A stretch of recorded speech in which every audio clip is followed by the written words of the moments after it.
আসসালামু আলাইকুম, সবাই কেমন আছেন? আজকের আমি একটু অন্যরকম রেসিপি নিয়ে আসলাম। তো এখানে দেখতে পাচ্ছেন সজনের ফুল নিয়ে আসছি। তো এখনকার সময় কিন্তু সজনের ফুল প্রচুর পরিমাণে পাওয়া যায়।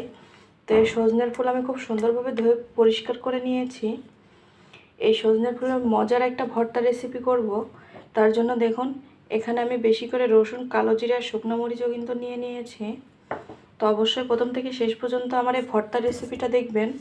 একদম সহজভাবে একটি মজার একটা ভর্তার রেসিপি তৈরি হয়ে যায় এই সজনের ফুল দিয়ে। তো দেখুন কিভাবে আমি ভর্তাটা তৈরি করি। ভর্তা তৈরি করতে গেলে কিন্তু অবশ্যই সরিষার তেল দেওয়া লাগবে। তো তেলের উপরে আমি প্রথমে শুকনো মরিচ দিয়ে দিচ্ছি। শুকনো মরিচটা হালকা করে একটু ভেজে নেব। এবার কেটে রাখা রসুনগুলো দিয়ে দিচ্ছি।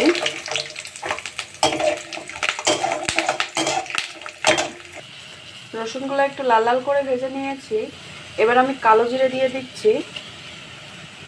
কালো জিরে দিয়ে কিন্তু বেশিক্ষণ ভাজা যাবে না, তাহলে কিন্তু একটা তিতে ভাব আসবে।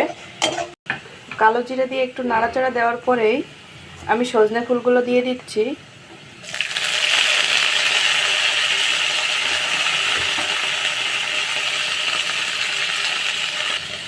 এবার পরিমাণ মতো লবণ দিয়ে দিচ্ছি আর অল্প করে হলুদের গুঁড়ো দিয়ে দিচ্ছি।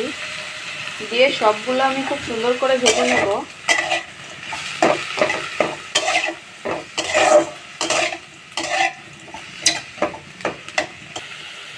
এই যে ফুলগুলা কিন্তু খুব সুন্দর করে ভেজে নিয়েছি। এবার আমি ফুলগুলা নামিয়ে নেব।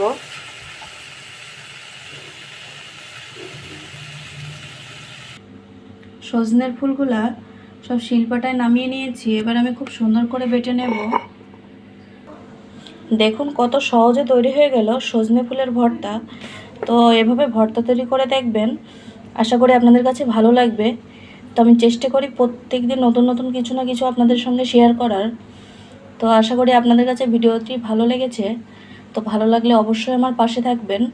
আর ধন্যবাদ কষ্ট করে ভিডিওটি দেখার জন্য। আসসালামু আলাইকুম।